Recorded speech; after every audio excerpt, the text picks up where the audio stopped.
Hear ye, hear ye. You are listening to an old-timey podcast. I'm Kristin Caruso. And I'm Norman Caruso. And on this episode, Charles Guiteau won't leave anyone alone. Part 4. The pest. He's a little pest. Yeah, this is the fun one before we get to the bad one. Hey! Hey. Oh, I'm getting something. Hang on. You're not getting anything.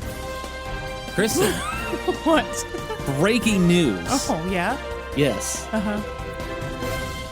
Sorry, I had to let the Sure. alert finish. You know, it feels like it's not really breaking news if you wait for the music to play out. Well, we have to respect the production, okay? So let it play out. After a thorough third-party investigation, Kristin Caruso and Norman Caruso, that's us, are not in the Epstein files. Norman? It's official.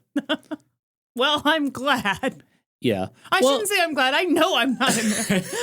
Well, what a weird thing to say. Listen, we want the public's trust, okay? And so I just wanted to make sure we weren't in there. Turns out we're not. I thought it was important for our listeners to know that as well. But, I find it kind of odd that a lot of these other podcasts, they haven't said whether or not they're in the Epstein files. Oh, okay. Yeah. So I figured we would, do the right thing and say that we're not in there. So, hey, if you're looking for a small, sexy, independent podcast to support that is guaranteed to not be in a worldwide sex trafficking ring, head on over to patreon.com/oldtimeypodcast. This is the strangest ad you've ever done. For just $5 a month, pennies a day, you'll get access to our Discord chat and the entire catalog of old-timey bonus episodes with full video. And we've got some good ones, don't we, Kristin? We sure do. Have you ever wondered who invented the sandwich? Or maybe you'd like to hear about the time the United States thought about importing hippos. Well, all you've got to do is join the Patreon to listen. So go to patreon.com/oldtimeypodcast to sign up. Thank you very much. Norm, I'm so glad you let everyone know that we're not in the Epstein files and therefore a great choice for their $5 this month. Exactly. You can trust us. Ding! Oh, wait a minute. Wait. Do you think I can time the wink with the ding? Try it. Oh, it wasn't great, but only the folks at the $10 level on Patreon will know how bad it was. And that's their punishment for supporting us too much. Yeah. You have a recap for us, Kristin? I sure do. Because I don't know where the hell we are in this story. Previously on an old-timey podcast. Dark horse candidate James Garfield won the Republican nomination for president, and that prompted a tidal wave of big feelings from some very emotional dudes. Take, for example, Charles Guiteau. Charles was ecstatic. In reality, Charles was a deeply troubled, delusional man who'd failed at nearly everything he'd tried in life. And yet, when James Garfield got the nomination, Charles convinced himself that he'd found an opportunity. He knew that if he helped with the campaign, he'd be handsomely rewarded with a political appointment. So he traveled to New York City. He wrote a speech that no one asked for, titled Garfield Against Hancock. He knew it would change the world. But no one attended his speeches. And when he showed up at the vice presidential candidate's door, that fellow wasn't even home. That was fine, though. He'd just try harder. And that was no problem because Charles Guiteau had nothing else going on. But Charles wasn't the only one suffering from a mix of grandiosity, delusion, and bad hair. James Garfield's nomination hit New York Senator and political boss Roscoe Conkling where it hurt him the most, his ego. Didn't everyone know that he was the one in charge? Didn't they know that he was the one who picked the president and then told said president what to do? Roscoe Conkling wanted everyone to remember that when it came to the Republican Party, he was the one who called the shots. The truth was, Roscoe Conkling was deeply worried about the safety of the precious spoils system. Stop me if you've heard this. Get your bingo cards ready. But back in the day, folks, when a political party won their election, they gave all the government jobs to their closest friends and supporters. To the victor go the spoils. Damn Skippy. It was a system that bred corruption and entitlement. And who would want to change that? Certainly not Roscoe Conkling. and definitely not Charles Guiteau. On this week's episode, Charles Guiteau meets a ton of new people, and he doesn't give anybody the creeps. Meanwhile, across town, Roscoe Conkling dons his finest petticoat, hits the gym, gets that single forehead curl to lay just right, and then looks direct to camera and says, "You thought I was an asshole in episode 1? Huh. Wait till you see me now." Yeah! Hardcore! Well, it's cool that Charles Guiteau is going to make some friends. No, it's not cool, Norman. You know it's not cool. You saw Death by Lightning. You know how this ends. Okay, so Garfield is president now. No, I've done some time traveling. We've got to show all the stuff that Charles Guiteau did. And he did some stuff to definitely make sure that Garfield won the election. Right. He basically single-handedly does this whole thing. And frankly, everyone's kind of a dick about it afterward. You'll see in this episode. They didn't appreciate his work. Right. Oh, it was summertime, and Charles Guiteau knew that it was not time to sit back and unwind. No, he was too busy. He'd written that awesome speech for James Garfield's campaign, and now he just needed to get in good with the leadership of the Republican Party. Charles knew exactly how to make that happen. The Republican State Committee and the Republican National Committee had their offices on Fifth Avenue. Ooh, Saks Fifth Avenue. That's right. He popped in, got a new blouse, and then headed over to campaign headquarters. Wait a minute, how about this? Pack Fifth Avenue. Oh, that is political cute. Committee? Yeah, no, we get Packed, it. Yeah. And I think someone in their car politely chuckled. And we're going to need that one person to reach out.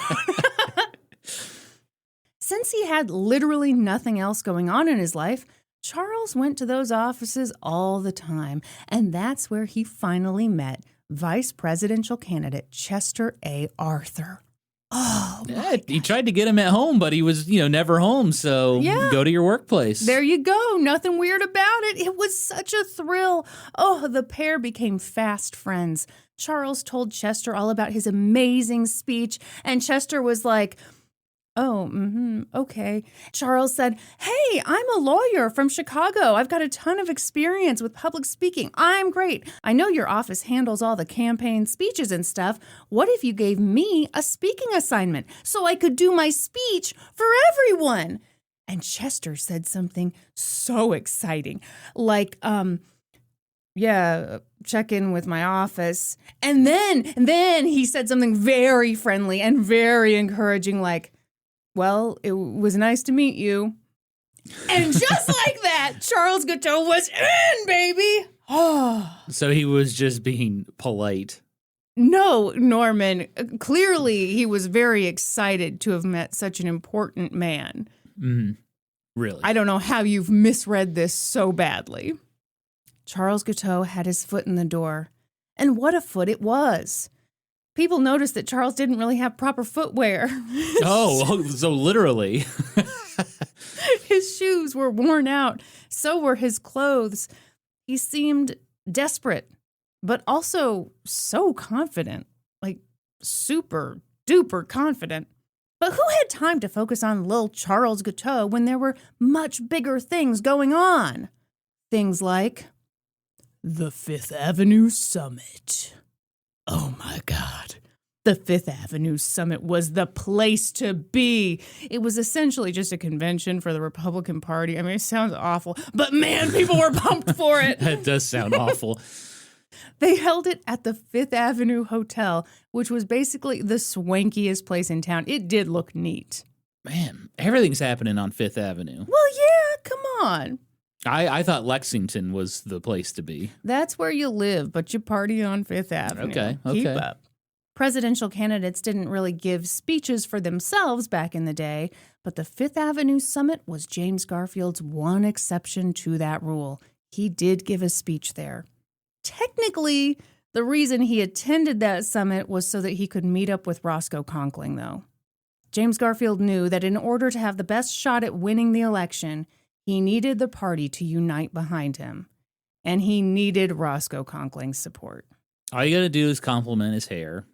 I mean, no, Roscoe Conkling's such a butthole. He's going to need compliments on the hair, the outfit, the overall style. He's going to be like, I hate to compare him to an ice skater because I love these ice skaters. But, I mean, he wants points for style, execution, technique, everything. Right. Everything. Right. Well, you got to flatter this man. Yeah. Give him all the credit. Make him feel special. So James Garfield showed up at the summit after being led to believe that Roscoe Conkling would meet with him. But even though James Garfield had traveled all the way from Ohio to be there, and Roscoe, who lived in New York and was staying in that hotel at the time of the conference, refused to meet with James Garfield. Damn. That is so silly. That is so petty. Just because he didn't like Garfield as the nominee? Yeah, and he was showing him who was more important. He wouldn't even meet with him, even though he was the candidate for president. Man. And then, in a move so condescending that it caused condensation on beverages nationwide, Roscoe Conkling sent Wait a minute. Wait, what? That's what happens when someone Condescending causes condensation on beverages nationwide. Folks, if you're experiencing condensation on one of your beverages, just know that someone is being very condescending. I don't think to that's someone how else. that works. I'm a scientist, Norm. Thank you very much. Okay. I do hate condensation. Yeah, and you hate condescension. So the two are intertwined. Correlation is not causation, Kristin. Shout out to Tervis tumblers who prevented condensation on our cups. Yeah. Scientists have finally figured it out. And I am that scientist. No. Norm, I'm going to start podcasting in a lab coat. And then maybe you'll learn to respect me and believe that I am, in fact, a scientist. I mean, that's basically all the qualification you need on the internet these days. If you wear a lab coat, people are going to believe you're a scientist. All right, I'm inspired. Are you ready to hear about the condensation and the condescending comments? Right. From these con artists of men? Oh. So Roscoe sent his yes men to meet with James Garfield. And in that meeting, those freaking toads were like, okay, so you're putting together your presidential cabinet, right? That's cute. Okay, here's who you can include. Here's who you can't include. Here's what we want. Remember, you have to do what Roscoe Conkling says. Otherwise, he will get very mad. And we'll get mad at you, too. And you don't want us to be mad at you, do you? I guess I'm wondering, like, wouldn't Roscoe Conkling want a Republican in the White House? Like, why would he sabotage his own party? This man is a freaking butthole. Okay. You've said this. Yes, I'm trying to drive the point home. Part of it is, this was a huge blow to his ego that the guy he wanted to be the candidate didn't get picked. Mm-hmm. So he's feeling not as powerful as usual. And so now he's trying to assert his dominance. And part of this is these mind games of like, yeah, come to New York and I'll meet with you. Oh, I'm busy in my hotel room sniffing my own farts. You have to go talk to other people and do exactly what I say. I wonder if he was thinking, okay, worst case scenario, a Democrat wins. We live through 4 years of that, and then I'm back in power again. Well, it's a weird tactic, but all right. I mean, it really is just like the ego on this man. Yeah. Yeah. How do you think that meeting went down, Norm? Oh, the people that were like, here's who you can pick and who's... Now, we know without a doubt that their glasses were sweating profusely. Mm-hmm. But aside from that, what do you think happened?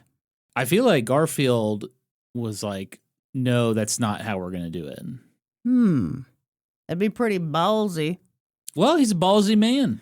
Well, right. But I mean, he doesn't have all the power here. He's just the nominee. Yes. So, Norm, but he's got Chester Arthur, too, right? Chester Arthur was the one telling him, you've got to do this and you can't do that, because he's Roscoe Conkling's yes man. Oh, jeez. I will admit I'm being a little shitty here by asking you what you think happened in this meeting, because the truth is, no one really knows what happened in this meeting. You tricked me? Well, here's the thing. You asked me an impossible question? It's not impossible. To make me look like a fool? No. I exonerated you from the Epstein files earlier in this episode. No one ever thought I was involved. And now you're trying to make me look stupid. Here's the thing. All the yes men left that meeting being like, wow, Garfield really bent over for us. Wow, he really agreed to do whatever we wanted. Oh, that was a great meeting. I sure did enjoy it. And James Garfield, who went into that meeting alone, walked away thinking, I did a pretty good job. I didn't actually promise them anything. Okay. So who knows exactly what happened? I'm guessing that James Garfield probably told them whatever he thought they wanted to hear. And then he was like, if I'm lucky enough to win this thing, I'll do whatever I want. Sure. Anyhow. Yeah, because once you're president, I mean, you got it. You got the power. We'll see. Oh. Roscoe and his men wanted total submission. They weren't open to reason, but they didn't really know who they were dealing with. James Garfield was a nice person. He didn't really hold grudges, and that meant that people sometimes underestimated him. Non-threatening. Yeah, he had a way of seeming non-threatening. Yeah. But You got to watch out for these non-threatening boys. Tell us about it, Norm. I'm just saying, they're kind of like elephants. They never forget. I would say elephants are very threatening. They're huge, and many a zookeeper has look at Dumbo. That was a cartoon. Yeah, but elephants can be sweet. And I think we all know what happened when Dumbo's mom got pissed off that one time. Didn't go over well. I told you I have the energy of Dumbo's mom sometimes. You do. You do. Lose it. It's very sexual energy. That's right. Because when I look at Dumbo's mom, I think I'm ready to have sex. Okay. James Garfield was smart. What a great transition. He was strategic. He was patient like Dumbo's mom. And yeah, no one expected him to be the 1880 presidential candidate, but that didn't mean he was unprepared for the role. So he navigated the Fifth Avenue summit as best he could, hoping to unite the very divided Republican Party behind him. It was tense. Tense for everyone except for Charles Guiteau. Charles loved the Fifth Avenue summit. He attended. Oh, he was there? Was he there? He attended all the sessions. He wasn't shy at all. He talked to everyone. He handed them copies of his amazing speech. Have you heard of it? Garfield versus Hancock. He was pushy, and it worked, because guess what? What? The Republican Party leaders did give him a speaking assignment. Oh, okay. What do they want Guiteau to do? He gave his stupid speech at a Thursday night outdoor gala. He shared the stage with James Garfield. Oh, my God. The next day, when the New York Times ran an article about the gala, they listed the people who spoke that night. James Garfield, Chester A. Arthur, congressmen, and listed right alongside them all, Charles Guiteau of Illinois. Are you kidding? Damn, it's all about networking. I mean, this is one of those things. If that doesn't inspire and scare you, I don't know what will. To me, he has the energy of a very pushy guy at a bar, pushing. And it's kind of a numbers game. Mm-hmm. Like eventually. Someone's going to sleep with you. Well, and that's also what happened. I didn't go into it in the script because there was no time. Oh, Charles was high on life. At one point, he ran into this guy who'd known him back when he was a lawyer in Chicago, and he handed that guy a copy of the speech, and that guy seemed a little surprised that Charles Guiteau had a speech that had been printed on the Republican National Committee letterhead. How had Charles Guiteau managed that? Was he part of the National Party? Well, yeah, this guy's probably like, hey, didn't you jump in the jury box and threaten to punch one of the jury? I mean, this guy was floored. Absolutely floored. Like, first of all, Charles approaches him like, hey, old buddy, old pal. And he's like, oh. And Charles even said something condescending to him. He was like, hey, you're on the right track being here. And the guy's like, oh, okay, thanks. And yeah, he's got this speech on the fancy stationery, acting like he's somehow in the mix. Yeah. Haters gonna hate, am I right? That's right. Oh, it was a ball. Charles met all the VIPs. And yeah, he knew that some people found him a little annoying, but that wasn't anything new. The new thing was that no one was telling him to go away. And so that meant he had a chance. And important people knew his name, which meant that he was important. And when he ran into those people a second time, a third time, a fourth time, and he said, do you remember me, Charles Guiteau? They said, Oh, yeah, of course. And then he reminded them of his speech, gave that speech. Remember that good speech? And they were like, oh, yeah, that was a good speech. And then that meant that he had a very good speech and he was making a difference and he would definitely get a job when James Garfield won the election. Don't you agree? Yeah. Mm-hmm. That summer, he hung out at the Republican committee offices on Fifth Avenue a ton. I have a question. Sure. How is he getting money? What do you mean? Well, it sounds like his toes are sticking through his shoes, and It's a new look. Hot for the summer. He doesn't seem like he has a job right now. So, he in fact does not have a job. He's working to get a job, and he's definitely going to get it. Yeah. So where's he staying during this whole convention? Is he? During my convention days, we all just kind of shared hotel rooms. Hey, can I sleep on the floor or sleep in the cuck chair? So every hotel room has one. Right. So what's Charles Guiteau doing? Well, Norm, you see, he did this adorable thing, and I think we're all going to enjoy hearing about it. He would go to a boarding house and get a room. Yeah. And then he would have a sense for when the bill would be due. And oopsies, he'd be gone. Oh, so sometimes also if he was on a train, for example, and they came by and wanted his ticket, he would explain that he was a man of God, he was doing God's work, and sometimes the guy would be like, all right, man. Or they'd kick him out, Mm-hmm. Okay. He was kind of a wascally wabbit, I don't know what to tell you. For real. He is kind of like a cartoon character. Mm-hmm. He became a familiar face. Later, Chester Arthur would try to guess how many times he saw Charles Guiteau that August, and he said at least 10 times and as many as 20 times. Yeah, this guy was all over the place.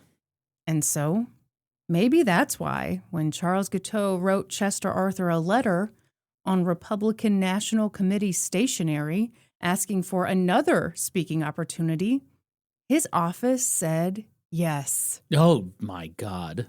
It probably helped that the letter was signed by the National Republican Committee chairman. Of course, the story behind that was that Charles had run into the chairman one day with a copy of that letter and just bugged him. Sign it, sign it, sign it. And the guy had been like, fine, whatever. And he signed it just to get Charles off his back. Who was this chairman? Oh my God, Norm, are you kidding me? What? This is yet another example in this series where there's a name. Uh-huh. And I decided not to include it because the name is never coming up again. And you have asked for the man's name. I don't even have it in my scrap folder. So I'm going to call him Humphrey. In the scraps? I'm going to call him Humphrey Bogart. Humphrey Bogart? No, I feel like his name was Merritt or something. I don't know. Wow. Lost to history. No, Way to it's go, not. Kristin. It's in the book Dark Horse if you really want to know. I remember it. Mm-hmm. That part. Okay. Anyway, I have a totally unrelated question. All right. What's your question? Have you ever read the book If You Give a Mouse a Cookie? No. I'm familiar with it, but I've never read the book. Anyone who has read that book is going to know what I mean with this whole pestering someone into signing their endorsement. And then he takes it to Chester A. Arthur's office and It's that thing of, if you give a mouse a cookie, he's going to ask for a glass of milk. If you give him the glass of milk, he's going to ask for blah, blah, and the thing just kind of spirals out of control until basically the mouse is in the White House bugging James Garfield. I think that's how that book ends. Right. The mouse becomes president. So it's like, give an inch and they take a foot. Yeah. Is that kind of what you're saying? Give an inch, take a mile. Isn't that even better? Even better. More. Yeah. So that's how Charles Guiteau, who'd already been written up in the New York Times, who'd already shared a stage with the candidate, was assigned to speak at a rally for Black New Yorkers. This was big. Another win for Charles Guiteau. You know what? I will say this. I respect the hustle. Well, we talked about this in last week's episode a bit, where he is a con man without the charm. Yeah. And even without the charm, you can clearly still get some places. And I think a presidential campaign, this is such the perfect storm because a lot of these people are running for office. So they're not going to want to be rude to anybody who is clearly there to help. And a lot of campaigns do run on volunteer efforts. Yeah. And all your volunteers aren't going to be great, but hey, if someone seems decent, yeah, all right, let's throw him a bone. He's a party supporter, yeah. Clearly. He was that event's first speaker. It would be his second write-up in the New York Times. But, oh boy, he got up there to speak, and he looked out at the crowd, and he did speak for a little bit, and then he was like, and then he just went and sat down. What? He just stopped? He later said, I didn't exactly like the crowd. It was a very hot, sultry night, and I didn't fancy speaking with the torchlights and the gas lights and all that. What? He's been harassing everyone about this stupid speech. He reads 2 paragraphs and sits down. And he slunks out? Oh, my God. Well, that sucks. And he was the opening speech? Yeah. Imagine going to that rally. Very inspiring. The first speech, the guy can't even finish it. This is a fun detail that I didn't include in last week's episode. But, when I talked about how he was being a traveling evangelist and doing all these speeches, and, no one was showing up to his speeches. Right, audience of one. Well, one speech he gave, the title of the speech was something like, Is there a hell? Or does hell exist? And somehow 50 people showed up to this thing. It's a good title. Does hell exist? Sure. Yeah, let's I want to know. And the newspaper covered it, and their spicy little write-up was something to the effect of, does hell exist? 50 duped people think there ought to be a hell. So, wow. He's not a good public speaker, but you can't tell him that. Yeah, clearly. Now, Norm, a lesser man might have been embarrassed by that piss-poor performance. But I ask you, was Charles Guiteau embarrassed? No. Hell no! Oh, wait a minute. Thank you. Hell to the no. No, because that speech, what little of it he'd given, was changing the course of history. It was moving the needle toward Garfield. There was no doubt about it. As election day grew nearer, Charles Guiteau found himself at church, dreaming about his future. What kind of political appointment would James Garfield give to him? This guy. He can't even finish a damn speech. Charles didn't want to be too greedy, but he certainly deserved a big one. After all, he'd done so much for the campaign. Yeah. 1.25 speeches, basically. Norm, that's rude to give the fractions. I already told you he didn't much care for the crowd that night. There were other speakers. The conditions weren't good. The gas lights, the torch lights, it was too much for him, so he sat down. Mm-hmm. He figured he might like to be named Minister to Austria. Wow. What? That's a pretty big deal. Well, you heard about all he'd done for the campaign.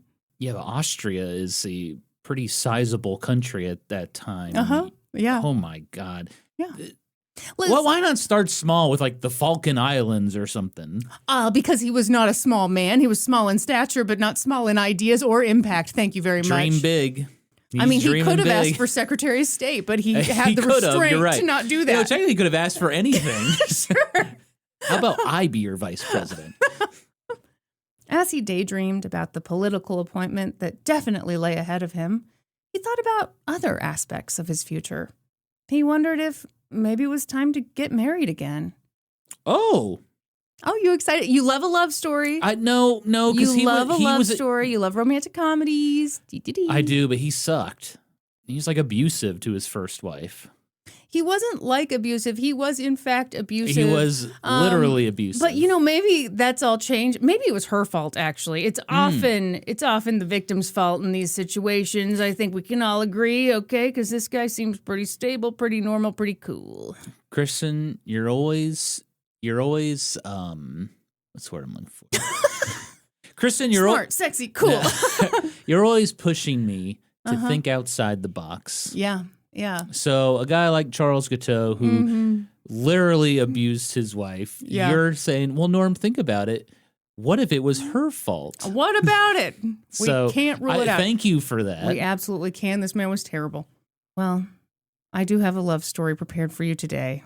Oh, nice. Get your hearts a-fluttering, folks. That very day at church, Charles spotted a woman who looked just perfect for him. Ooh. She seemed rich. Seemed rich. Also very eager to be with him. And even though they hadn't spoken, he knew that when he asked her to marry him, she would say yes. Wow. Was her bosoming? Was it bosoming? heaving? Was it heaving? Probably. That's the sign that you're rich back then. What? A big heaving bosom. No, that's a sign that a man is writing about you and you're a woman character in a book, the heaving bosom. No. Yes. No. Yes. Now, if you hustle your bustle around town, then I think you're a wealthy lady back in the day. Hustle and bustle around town? Hustle your bustle. The What's little that? bustles.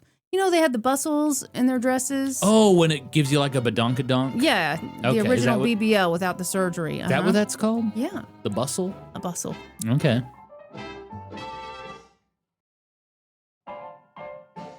As election results began to roll in, Charles Guiteau wrote James Garfield a letter. He, of course, included a copy of his speech, the speech that had basically won the election, Yeah. and expressed interest in becoming minister to Austria. And he wrote, quote, I might possibly marry a very wealthy lady in New York sometime in the spring. Has he even spoken a word to this woman? Not one word. Charles then informed James Garfield that he and his soon-to-be wife would represent the United States government with dignity and grace. Oh, that's good. Yeah. It was a bold letter. A bold letter from a man who, in reality, had done very little for the campaign. James Garfield didn't respond to it. That's a shame.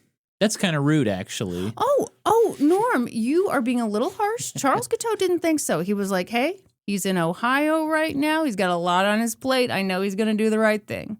Yeah. He let this one slide, and I think you should too. Okay. Charles Guiteau has more grace than I do.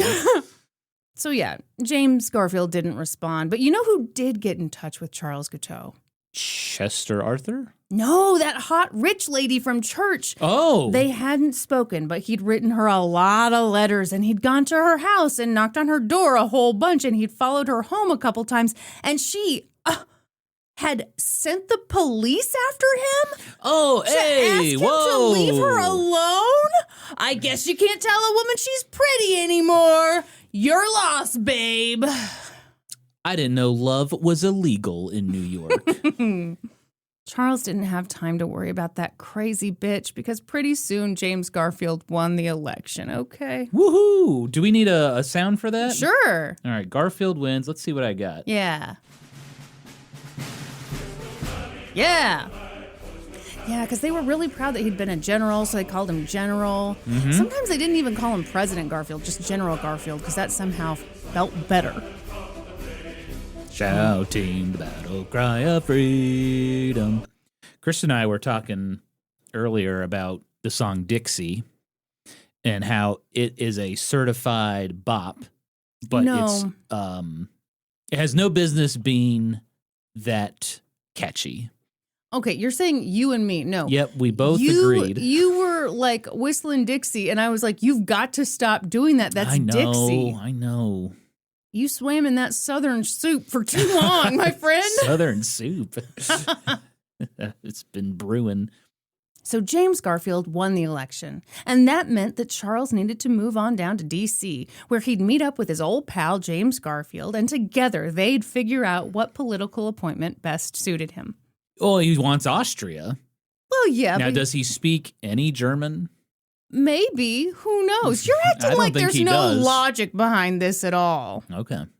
In fairness, with the election over, Charles Guiteau wasn't the only one writing nutty letters to James Garfield. Roscoe Conkling wrote one of his own, essentially telling James Garfield, hey, congrats on becoming president, but just so we're clear, you are president in name only. He wrote, quote, I need hardly add that your administration cannot be more successful than I wish it to be, nor can it be more satisfactory to you, to the country, and to the party than I will labor to make it. This guy is an asshole. The audacity. Yeah. The unmitigated gall. I have a new nickname for this man. Let's hear it. Roscoe the Balloon Knot Conkling. Oh, wow. He's a butthole, right? Yeah, no, we get it. We get it, and we like it. Actually, we don't like it because it's Roscoe Conkling. We like the nickname, but we don't like the man. There you go. Now, you may be asking yourself, why did Roscoe Conkling have such a poopy diaper? And I would say, just think back to the nickname Norm just gave him. Well, James Garfield was in the process of selecting his cabinet members. And weirdly, he wasn't following Roscoe Conkling's direct orders. He was trying to be, diplomatic or something and fill his cabinet with a mix of different people representing different factions of the Republican Party. It was disgusting. It was disgusting. Now, Conkling does still have power here because he's got a faction, so he can block a lot of these appointments, right? That's true. He can also throw a big, nasty fuss. Well, he's been doing that for a while. Why can't he do it all? That's what we're asking ourselves, and that's what he's about to do. So James Garfield did pick some of Roscoe Conkling's yes men. As you just pointed out, he's still in power. You got to work with him. Yeah. But as I think we've all learned by now, even when Roscoe Conkling gets a win, like, for example, dude, you're a Republican. A Republican is in the White House. That's a win. He didn't see it as a win unless he controlled the game from start to finish. So, with James Garfield's inauguration just days away, Roscoe Conkling went bananas. James Garfield had selected one of his yes men to be the Secretary of the Navy, and the dude had been like, yeah, great, I accept. But Roscoe hadn't given that dude permission to accept the nomination. So when that poor man was in bed, sick as a dog, Roscoe had his henchmen kidnap him in the middle of the night, and they forced him to drink this weird mix of brandy and quinine, which was a drug that they used to treat malaria, and it had this side effect of making people really dizzy and nauseous and blurring their vision, and if you had too much of it, you'd just die. They brought that poor man to Roscoe's apartment, and they held him there until 4. I'm not making this up. They held him there until it was 4 a.m. And finally, the guy was like, all right, stop, please. And the next day, he wrote this letter to James Garfield like, actually, on second thought, I do not want to be Secretary of the Navy anymore in your administration. Goodbye. I have to decline. So he's got goons? Yeah. Conkling and his goons? Yes. Good Lord. A few days later, the dude who had previously told James Garfield, well, yeah, I'd love to be Secretary of the Treasury. Thank you so much. Came to him and was like, hi, actually, I don't want to do that anymore. Oh my God. I think I was followed here by a cartoon baby. Please help me. James Garfield was so frustrated. He had this enormous task ahead of him. If he couldn't figure out how exactly to thread the needle, he might not get anything worthwhile accomplished. And it was so important that he make headway. People needed him. James Garfield's inauguration day was a momentous occasion. Frederick Douglass led the procession. It was incredible. Hell yeah. A man born into slavery stood alongside a man born in a one-room log cabin. Both prominent, powerful men. Together, they were the picture of hope. They represented possibility. During the campaign, James Garfield had told Black voters, I would rather be with you and defeated than against you and victorious. And now he stood in front of the nation, victorious. In his inauguration speech, he spoke about all the things that mattered to him: Black civil rights, literacy, a united nation, and also the fact that polygamy was weird and the Mormons needed to cut it out. Oh, he mentioned the Mormons in his speech? You know, it's so weird. I always forget that in this time period, boy, were they mad at the Mormons. And it's just, you're going along with this speech like, oh, wow, and he wanted to do that. Oh, how great. Okay, polygamy, sure. That doesn't seem like it's a huge issue, but that's all right. Okay. Always got that random grudge. Yeah. Yeah, the Mormons were kind of chased out of a few states. Kind of. No, literally. No, they were, yeah. Hey, Missouri threatened Mormon with War. Death, yes. Future topic? I do want to cover that. What did the Mormons ever do to you? My God. And by you, I'm talking to the politicians of the 1880s. Right, not me. Soon, the entire Garfield family moved into the White House. James, Lucretia, their 5 children, and James's mother, Eliza. She was so proud. Eliza! And Peggy. Is that a Hamilton reference? It is. Hey, Good. I did it. Eliza had given her youngest son every penny she'd had so that he could go to college all those years ago. Mm-hmm. And now he was in the White House. Damn, good investment. No kidding. It was such an exciting but also anxiety-ridden time. There was so much work to be done, and they were all going through this major change to their lives. But for James Garfield, the silver lining was that even though he held the highest office in the nation, he still got time with his family because they were all under one roof. He was working from home. That was invaluable to him. His 2 oldest boys would be off to college soon. 14-year-old Molly was going to school. Their 2 youngest boys roughhoused and played in the new home. What a time to be alive, to be the president, to be present in his children's lives, to spend every day with the woman he loved more than anyone in the world, and to have brought his own mother, the woman who'd believed in him and kept him safe during all the years when his childhood had felt so unsafe, into the White House. It was a beautiful thing, or at least it seemed beautiful from kind of far away.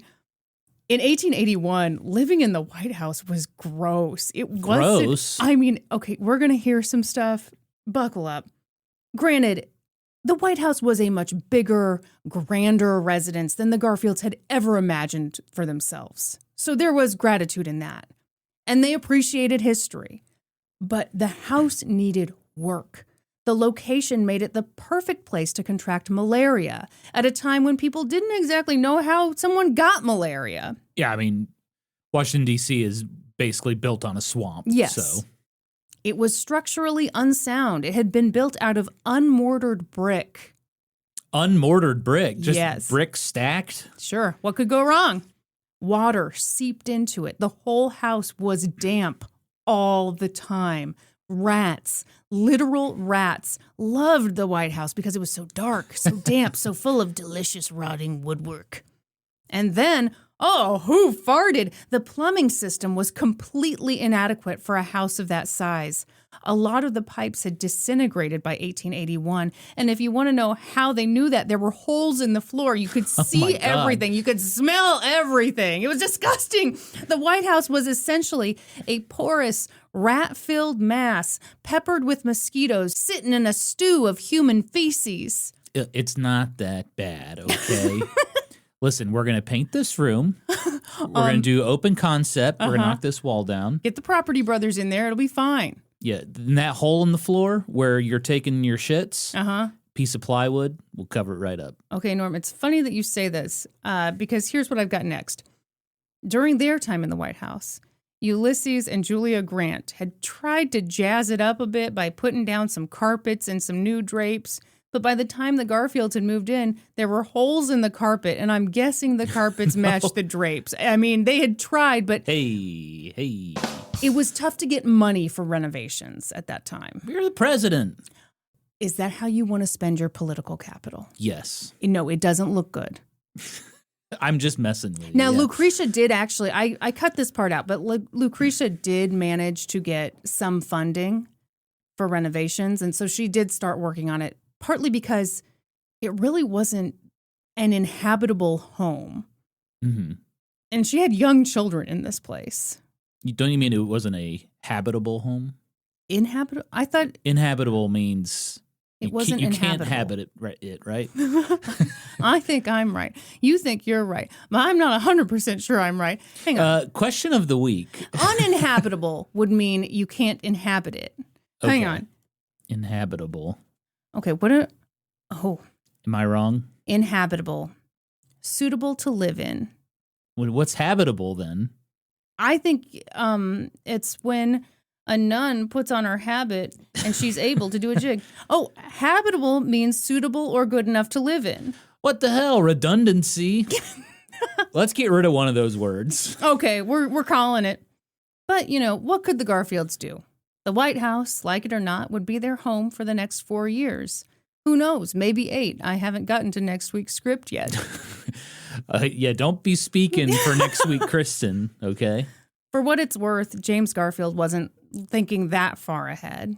As his family settled in and the 2 youngest boys rode their bicycles down the hallways of the White House, James Garfield tried to adjust to his new life as president.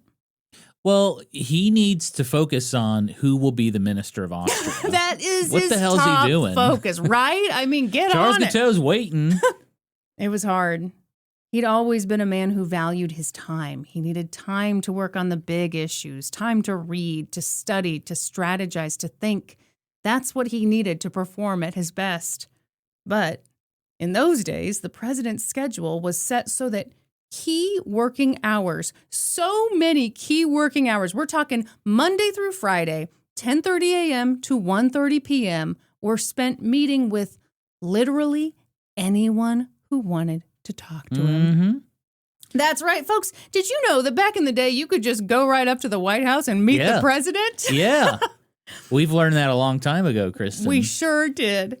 On my old, rotting, decrepit podcast, much like the conditions of this White House. Am I right? Yeah. You could say hi. You could ask for a favor. You could, I don't know, follow up on your weird, pushy letter asking to be named Minister to Austria. Just a reminder here, James Garfield liked talking to people. He liked meeting people. But this wasn't that. When people came to the White House, it was usually to push their own personal agenda. Yeah, it's just people want stuff. It's not like a genuine meeting somebody. Right, and they want a political appointment. Yeah. So it's not even as altruistic as like, hey, here's this thing that's facing my community. It's, I want to be minister to Austria, and I think I've earned it. Yeah, I want to be the postmaster of Bootyville. Mm-hmm. We all do. Yeah. Facing the line of hundreds of people every day, James Garfield said something that I've said when people get a little antsy around the free samples at Costco. He said they were, quote, beasts at feeding time. Yeah, let's talk about that because, some of these people getting the free samples. They have no shame. They're not embarrassed. They will throw elbows at a 12-year-old to get to those samples. My biggest problem is that people that just like block the entire aisle, waiting for the samples to come out. You say it's your biggest problem. Folks, this man turns red. I don't turn red. The rage. No. The rage. No. It brews within me. I don't show it on the outside, though. Oh, okay. Through modern eyes, we can see this as an obvious safety issue. It's nuts that literally anyone could meet an unguarded United States president. But James Garfield didn't see it that way. He didn't think that his safety was in danger. In fact, the thing he thought was in danger was his mind. Facing 4 years with so many hours of his workday focused on randos, he worried about mental deterioration. He worried about not accomplishing anything meaningful for the American people. Now, that isn't to say that the threat of assassination didn't cross his mind. He did think about it. And he famously wrote, quote, "Assassination can no more be guarded against than death by lightning, and it's best not to worry about either." That's poetic. Yeah. James Garfield's mother, Eliza, did worry about his safety, though, and his wife, Lucretia, was a little worried, too. They'd both noticed that people were a little grabby, a little entitled. It made Eliza and Lucretia uneasy, but they really didn't need to worry their pretty little heads because, technically President Abraham Lincoln had been assassinated 16 years earlier, and it had been tragic, but nobody really thought of that as something that happened as a result of him being president. They thought of it as more of a tie-in to the Civil War. And the Civil War was over, so no one needed to worry about the president. Yeah, and people saw it as a like an anomaly. Like, right. Oh my God, this wild thing happened. It probably won't happen again, though. It definitely won't happen again. Yeah. And again, Lincoln had security. They just were doing a terrible job that night, okay? That's the thing about security. You really need it to be good. Yeah. And sure, political leaders and monarchs were occasionally assassinated in other countries, but that couldn't happen in America because we have this thing called democracy. And why would you shoot a guy if you could just vote for a new guy in another 4 years? Am I right? Mm-hmm. Don't you think that's interesting? That was mentioned in both of the books I read, that there were these other assassinations happening in the world, but somehow we thought America was immune because of our system. Right. Well, we had a functioning democracy.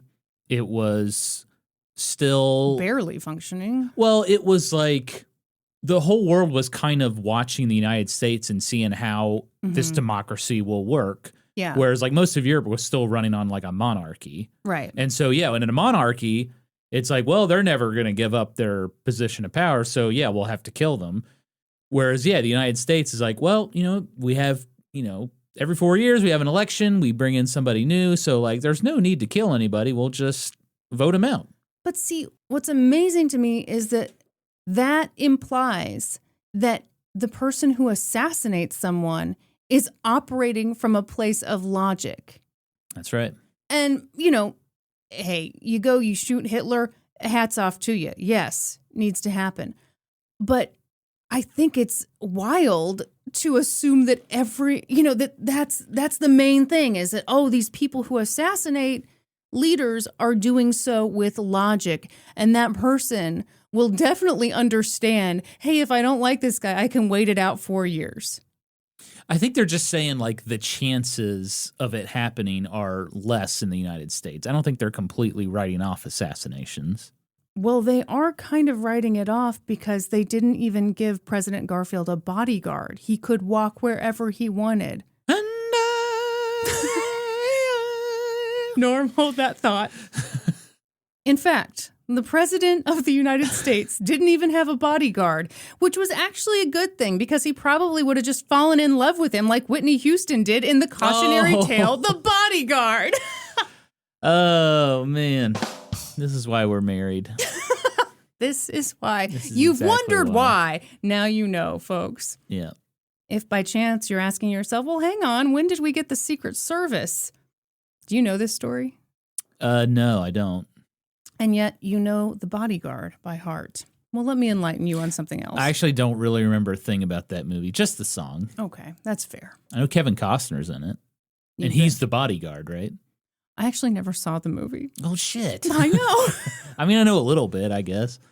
Fun fact. The Secret Service. Wait, do we have Owen Wilson to back me up on this? Oh, yes. Wow. Thank you, Owen. The Secret Service was created not long after Lincoln's assassination, but it was not their job to protect the president. At the time, roughly half of the currency circulating in the United States was counterfeit. So, for the first several decades of its existence, the Secret Service had one main job, and it was to stop counterfeit currency. Ah, I didn't know that. Kind of cool, huh? I mean... Also not good, but you know what I mean. I feel like they maybe should have been protecting the president. Maybe right after Lincoln's death. Yes. A weird choice. Like, gentlemen, Lincoln is dead. And to make sure this doesn't happen again, we want to make sure there's no more counterfeit money being circulated. Because we think the assassins used fake money to buy all these weapons. This was an unrelated thing. Hey. So the President of the United States was unguarded, unprotected, and completely available to anyone who wanted to meet him. And Charles Guiteau wouldn't have had it any other way. He arrived in Washington, D.C. not long after Garfield took office. He got a room at a boarding house, unconcerned about how he might pay for it. He knew that by the time rent was due, he'd have his political appointment and a nice big salary. Yep. On Tuesday, March 8th, 1881, Charles got up early so that he'd be one of the first people in line to meet the president that day. How early are we talking here? Not super early, because he got there and, oh my gosh, there were already so many people. He waited a few hours and ultimately decided to battle the crowds another day. He knew he'd get his political appointment. He was basically best friends with all the top politicians. They all knew him. Yeah. They all knew what he'd done to secure the Garfield presidency. After leaving the White House that day, Charles Guiteau did a funny thing. He went to the Riggs House. The Riggs House had served as a government building for a few decades, but by 1881 it was a high-end hotel that catered to politicians. And although Charles Guiteau wasn't able to actually stay there, he arranged to have his mail sent there, and he hung out there, and he used their stationery, and he read their newspapers, and he sent more bold letters to James Garfield. Riggs' house still around today? Oh, no, it got demolished. Damn. He wrote, I called to see you this AM, but you were engaged. Dearest James. May I call you Jim? Later, he wrote that he'd changed his mind about becoming minister to Austria. Oh. He had decided that Paris would be a better fit for him. Oh, Jesus. He's dreaming even bigger. So, minister to France? Yeah, what? Oh, my God.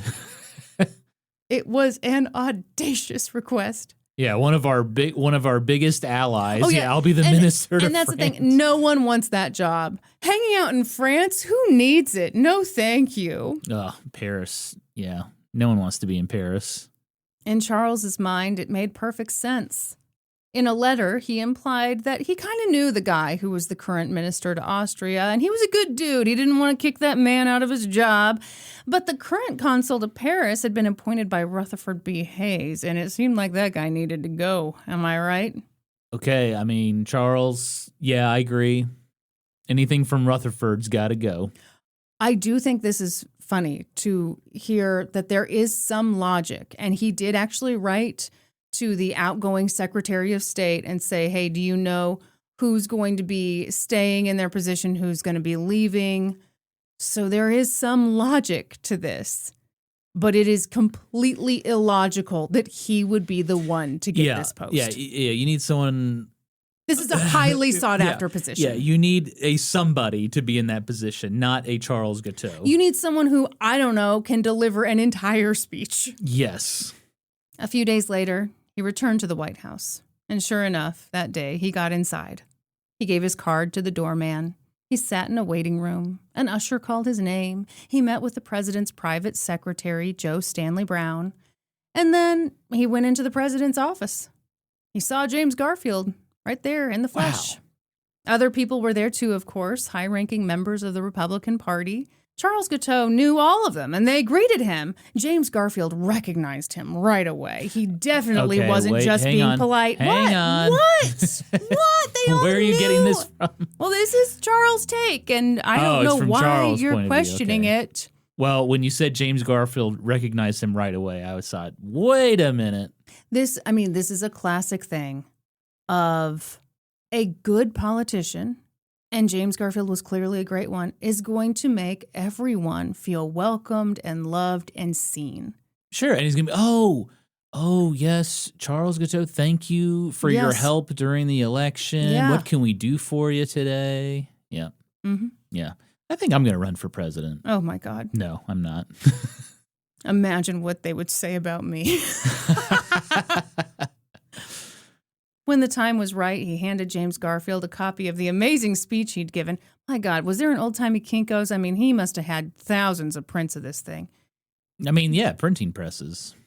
On it, Charles had very helpfully written... Kristin, wait a second. What? Old-timey Kinko's. In our last series, I told you about a man who was murdered, and his entire job was printing things. No, I know. I just thought it was funny to say old-timey Kinko's. I apologize. I was paying attention to your entire series. I didn't let my mind wander off into other areas of space and time. I was there the whole time, baby. Okay. In the room. Okay. You were in the room partially where engaged. It happened. I'm going to try my best making Hamilton references. Very good. On the speech, Charles had very helpfully written the words Paris consulship. Oh, my God. And he'd drawn a line linking his name to the words Paris consulship. What if he gave him a drawing of like a stick figure Charles Guiteau, me, and then a little drawing of France, me in France. That is essentially, do a little Eiffel Tower. I don't know when that thing went up, but you know, a beret, a baguette. We can't make it more clear. Yeah, I don't think the Eiffel Tower's up yet. I don't think so either. Yeah, I think that was a World's Fair thing. 1900 World's Fair? Maybe? Anyway. I'm going 1920. Let us know, No, folks. it wasn't 1920, If Kristin. I'm right. I'm going to look it up right now. You know what? This room is uninhabitable with you in it telling me I'm wrong about the Eiffel Tower. I'd like you to make it habitable by telling me I'm right. It was constructed 1887 to 1889. Okay, well, she was a little bit off. Sorry, gang. I know you were all rootin' tootin' for me. And it was for the World's Fair. Oh. 1889 World's Fair. You hate to be right. I just hate it.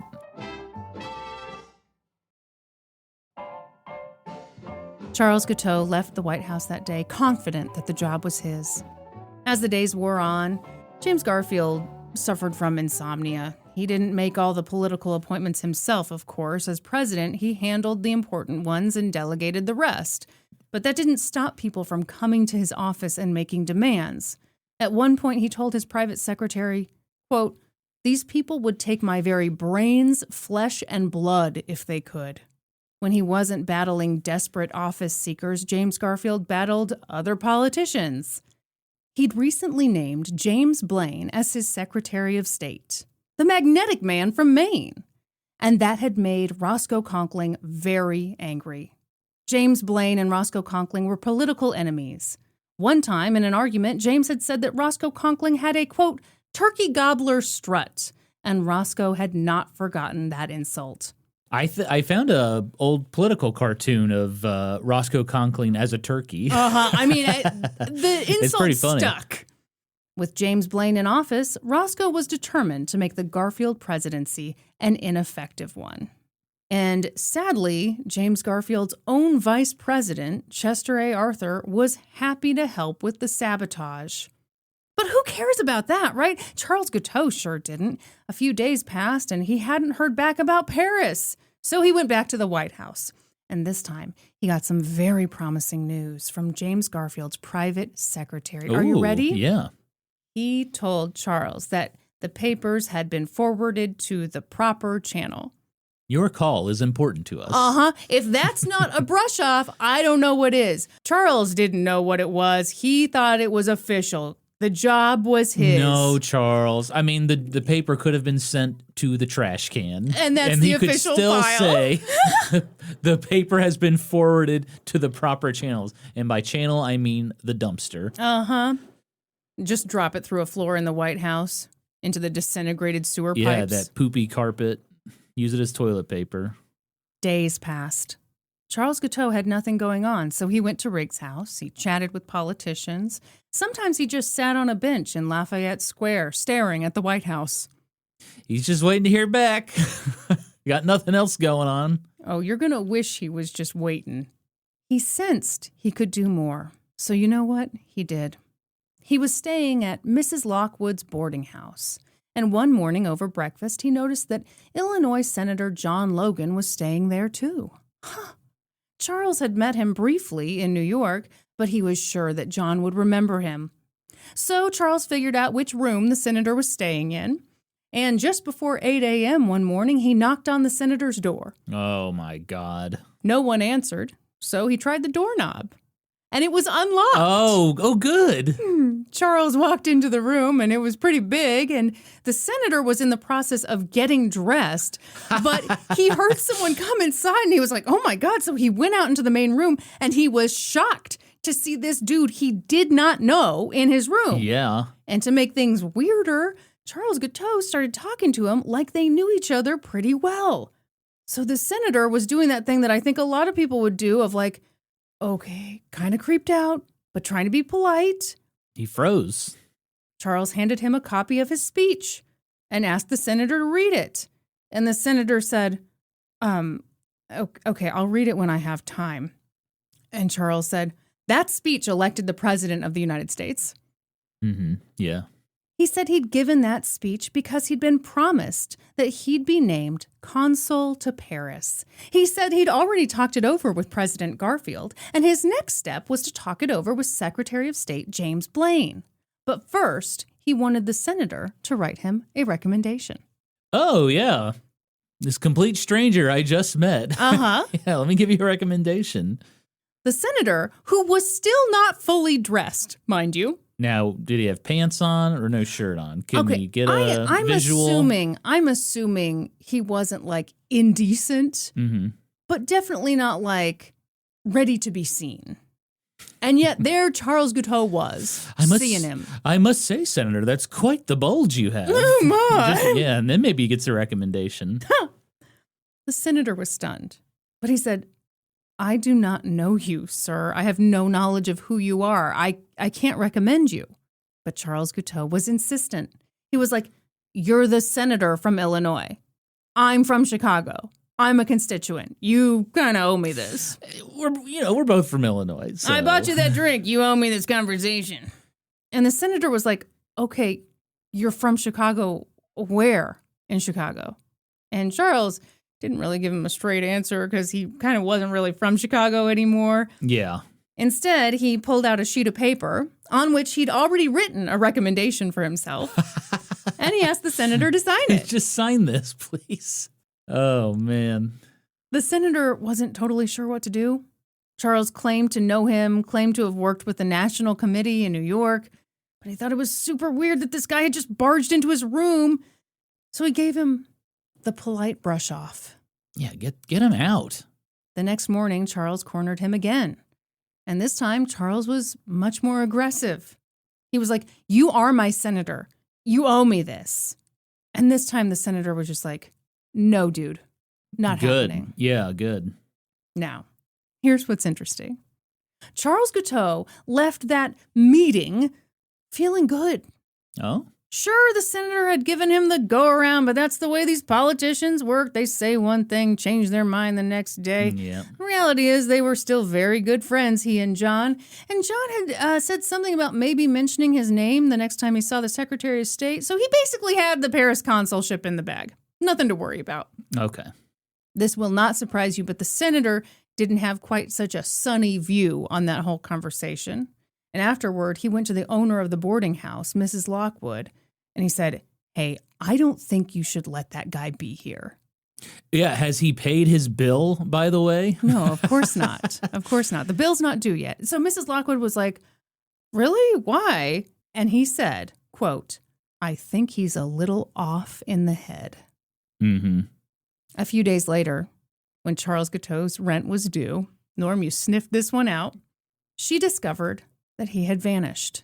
All he'd left behind was a note saying that he would pay his bill as soon as he received the political appointment that he had been promised. Oh, my God. 'Twas a shame that the Illinois senator had been such a dick to Charles Guiteau, but fear not. He'd already written several letters to James Blaine, often on Riggs House stationery because classy. But his letters had gotten progressively more demanding.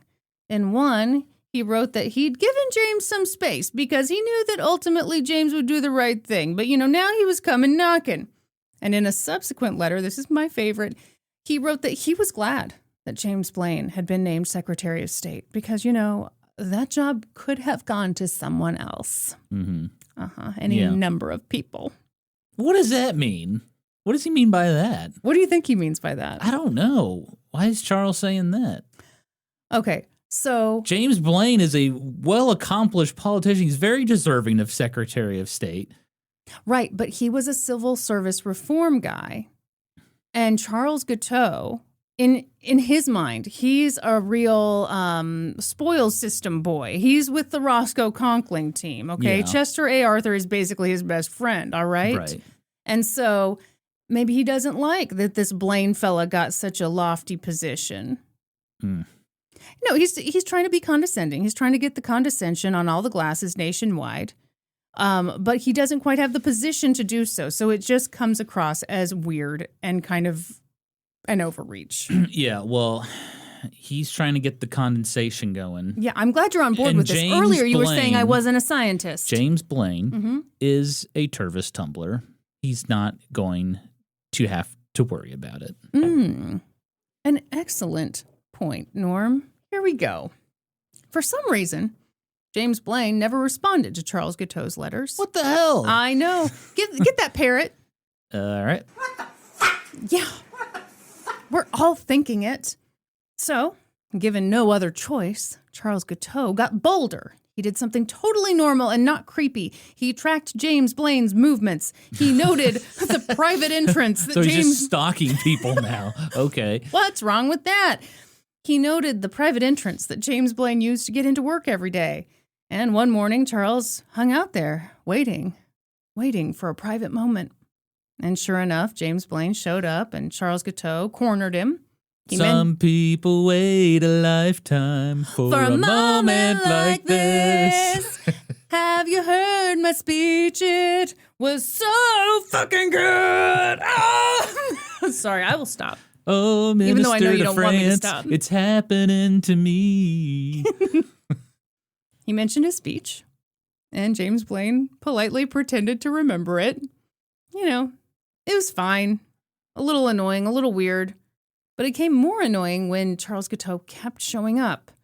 Charles became a frequent flyer during James Blaine's office hours, always pushing for that political appointment, pushing, asking, reminding.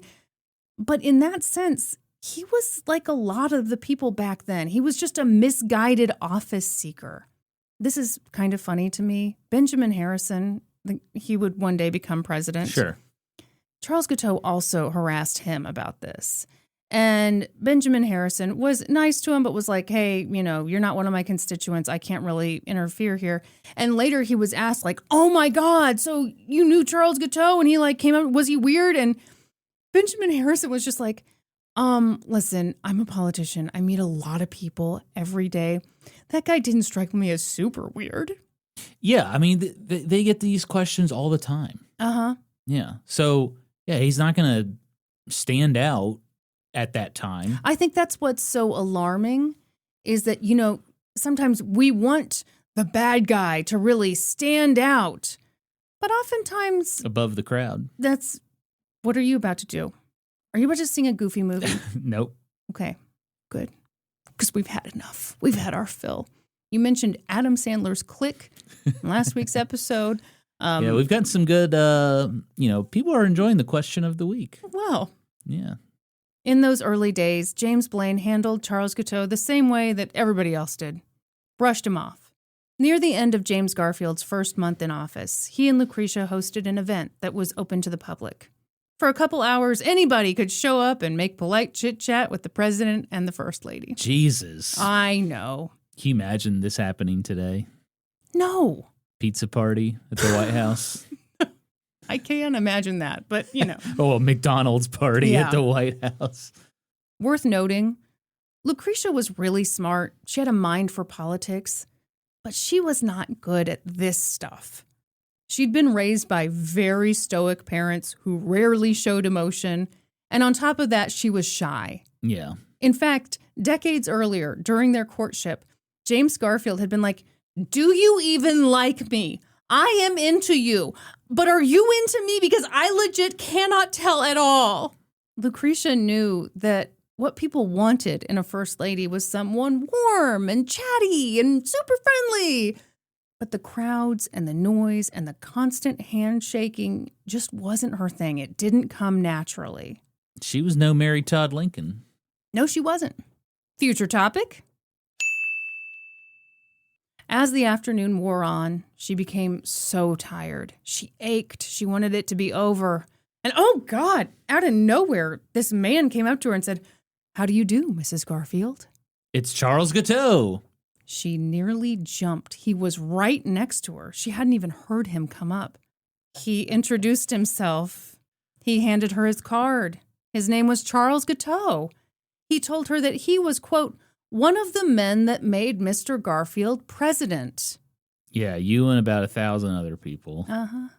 Lucretia didn't think much about that moment, but Charles Guiteau sure did.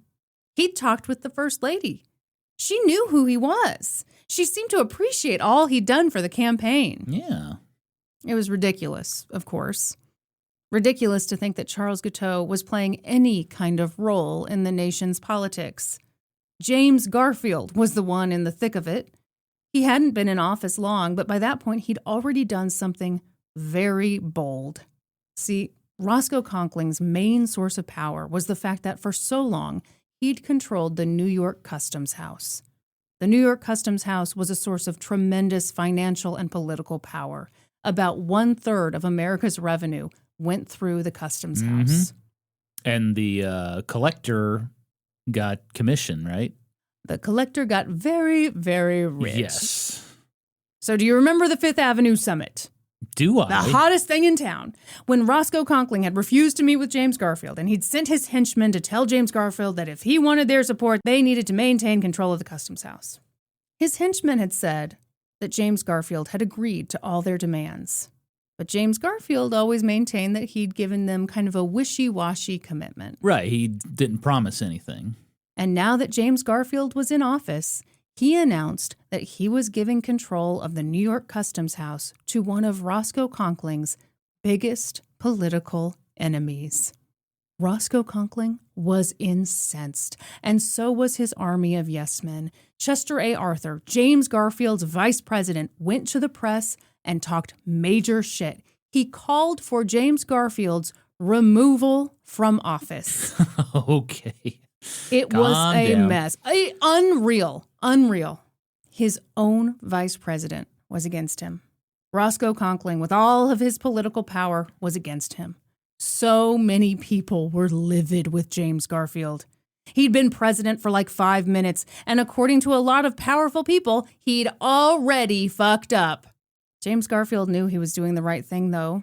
And, of course, a lot of other people knew that, too. They knew that the country needed to change. But it would be a hell of a fight. And just as that fight reached a fever pitch, James Garfield got bad news. It was the kind of news that made politics and all the other stuff that had seemed so important a moment earlier insignificant. I know what this is. What happened? Lucretia got sick. Yeah, very sick. She had malaria. She developed a fever, and it rose and it rose. He called doctors to her bedside, so many doctors. Her fever continued to climb. James Garfield was beside himself. He and Lucretia hadn't always had a good marriage. In fact, for many years, they'd had a bad one. They were alike in their intellect and their curiosity, but so different in how they expressed themselves. He was a golden retriever, and she was a black cat. In truth, they'd gotten married not out of some deep, passionate love for one another, but kind of because their courtship had gone on for a really long time, and maybe they had a duty to marry each other. For years, they didn't connect. For the first 5 years of their marriage, they rarely saw each other. He was so busy with the war and with politics. Lucretia suffered miscarriages alone. They had their first child, and that child brought them so much joy. But when that little girl died at just 3 years old, the grief nearly tore them apart for good. That's a lot. Yeah. To have the miscarriages alone, then to have a child and the child dies. It was terrible. Oof, yeah. Especially when that child was kind of, there just wasn't a lot of love between them at that time. And so to have this child that unites you in a way and to lose that child, should bring you together. It was just devastating. Yeah. In the wake of their child's death, James had an affair with a newspaper reporter. What? Yeah. I didn't know this. You didn't? No, scandalous. Yeah. He had an affair with a newspaper reporter named Lucia Gilbert Calhoun. He felt really guilty about it. About a month into it, he told Lucretia what he'd done. And Lucretia's response shocked him. She gave him 2 options: divorce her or go back to New York, meet up with Lucia face to face, and end the affair forever. James Garfield chose the latter. He wondered if he'd ever undo the damage he'd done to his marriage. He was ashamed of himself, but also, selfishly, he wondered if he'd given up his only chance at a passionate, romantic relationship. But in the wake of their precious daughter's death, and in the wake of his affair, Lucretia Garfield showed her strength. Despite her own tremendous pain, she gave him a second chance. And so, he tried harder too. It hadn't been easy. But in the years since those first terrible years, James and Lucretia Garfield created a love that their younger selves would have never recognized. It was a passionate love. It was a sharing of a life. It was a shared purpose. It was deep and real, and because it came after so many years, it was precious to them both. By the time they entered the White House, they were solidly in love. And now, just a few months into his presidency, Lucretia was on her deathbed. As she lay there clinging to life, James told her what she meant to him. He told friends that he would give up the presidency if it meant that Lucretia could recover. Word got out that the First Lady was sick, very sick, and people worried. They worried for their new First Lady. And in that moment when the Garfields had so much sympathy from the American public, Roscoe Conkling did something remarkably stupid. He couldn't see that what people cared about in that moment was the health of the First Lady. He couldn't see beyond his desire to retain control of the New York Customs House. So he hatched what he thought was a brilliant plan. He would resign his Senate seat. He was certain of his own importance. When he quit, he was sure that there would be outrage, pandemonium. The U.S. government would just fall apart without him. The press would tear James Garfield apart. Wait a second. His plan is to quit? And it is. He thinks the public is going to be outraged about this? And he thinks that he will get the last laugh when his good friends in the New York legislature inevitably vote him back into office, because that's what's going to happen. Because they have to fill his seat. Yeah. And he thinks they're just going to vote him back in. Well, yeah, because they all love him, right? They're not just secretly afraid of him and hate him deep down inside and will rejoice at this chance to be rid of him, right? Right. No one would choose to get rid of him. Yeah, let me voluntarily give up all my power and see if people give it back to me when I'm a huge asshole. This is my favorite thing. This is the ultimate I'm taking my ball and going home, thinking that people will beg you to come back. Well, yeah, it's like I'm taking my ball and going home, but everybody else is like, well, we'll just get another ball. We've got another ball right here. We have another ball. We don't need your ball. We've got a whole line of balls. Yeah. Balls galore. Don't clip that. Meanwhile, across town, Charles Guiteau was also seething with rage, also on the verge of a very ill-advised plan. He understood that the First Lady was sick, but why should that impact his political appointment? In next week's episode, Roscoe Conkling follows through on his very stupid plan, and Charles Guiteau snaps. Ugh. Yeah. If only they had appointed him the minister to France. Oh, None of this would have happened. Yeah. If only they'd done what he deserved. If only they had given into his demands. I do want to talk about Lucretia and James Garfield's relationship. Yeah? Because I love that. I think that is such a beautiful story, and I think it's a story more people need to hear. Why do you think more people should hear it? I think especially, I was about to say now with social media, but I think it's always been the case that like people want to put forth this image, especially when it comes to their relationships, to their marriages. Like, oh, it was just pure love at first sight and everything was great and then we died, you know? Sure. And Lucretia Garfield did a very good job, and we'll see this in future episodes, of preserving her husband's actual legacy. And of course, she could have burned the letters, the evidence of his affair. Mm-hmm. She could have tried to present this idea that, oh yeah, they did have this wonderful relationship the whole time. But instead she did, I think, the braver thing of giving people a real idea of like, here's how we got to where we were. Here's how we got to this wonderful place. And I think it depends on what you've been through in life, how much maybe you appreciate that. I remember years ago, Michelle Obama started talking on the media circuit about like how a good marriage, a good long marriage, you can have bad years, like multiple bad years. Sure. And she talked openly about like, yeah, we had some bad years. And I remember at the time hearing that and going, oh God, that's terrible. You had bad years. You're saying, 5 bad years in a 30-year marriage is, not bad at all. My younger self was kind of horrified by that. But the older I get, the more I'm like, no, that's real. And if you want to, I don't know, maybe help people get to where they want to be, maybe part of it is saying like, yeah, you've got to work through some stuff. And it's okay if things aren't always great. It's okay if things aren't always good. Yeah, that's life. Yeah. Well, and I like the whole thing about the love growing. Yeah. Yeah, I think that's important too in a relationship. You want the love to always be growing. Yeah. Yeah. They had such an interesting dynamic. You know, she was so stoic. And in one of his letters to her really early on, he's just like trying to pull it out of her. And he's like, just, take your pen and just let it fly, let it go. And she just couldn't. I mean, she just didn't have that capacity at that time. But then when they got back together and they were trying to kind of figure out, like, where do we go from here? She showed him her diary where she'd written all of her feelings about him. Mm-hmm. And he was just kind of stunned, like, oh, she does have feelings for me. Yeah. And I feel like they both had to grow and mature into... She was shy and maybe afraid to be so vulnerable. Yeah. Yeah. I think so.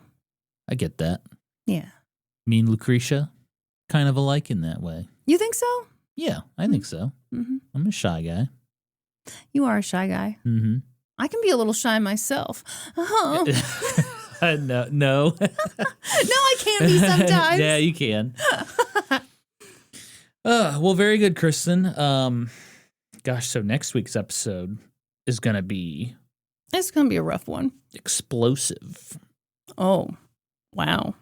What? I mean, that's true. I tell you what, I do love Roscoe Conkling. What a moron. Not reading the room at all. I'm going to quit and I'll show you. He's just so full of himself. Yeah. Yeah, I mean, this is what the ego will do. Yes. Mm-hmm. Well, Kristin, should we wrap up this episode? Let's do it. Kristin, you know what they say about history hoes? We always cite our sources. That's right. For this episode, I got my information from the book, Destiny of the Republic, A Tale of Madness, Medicine, and the Murder of a President by Candice Millard. The book, Dark Horse, The Surprise Election and Political Murder of President James A. Garfield by Kenneth D. Ackerman, plus reporting from PBS and the New York Times. Check the show notes for a full list of our sources. That's all for this episode. Thank you for listening to an old-timey podcast. Please give us a 5-star review wherever you listen to podcasts. And while you're at it, subscribe. Support us on Patreon at patreon.com/oldtimeypodcast. Join the Reddit community, r/oldtimeypodcast. Follow us on Facebook and YouTube and Instagram at oldtimeypodcast. You can also follow us individually on Instagram. I'm at Kristin Pitts Caruso, and he's at Gaming Historian. And until next time, toodaloo, ta-ta, and cheerio.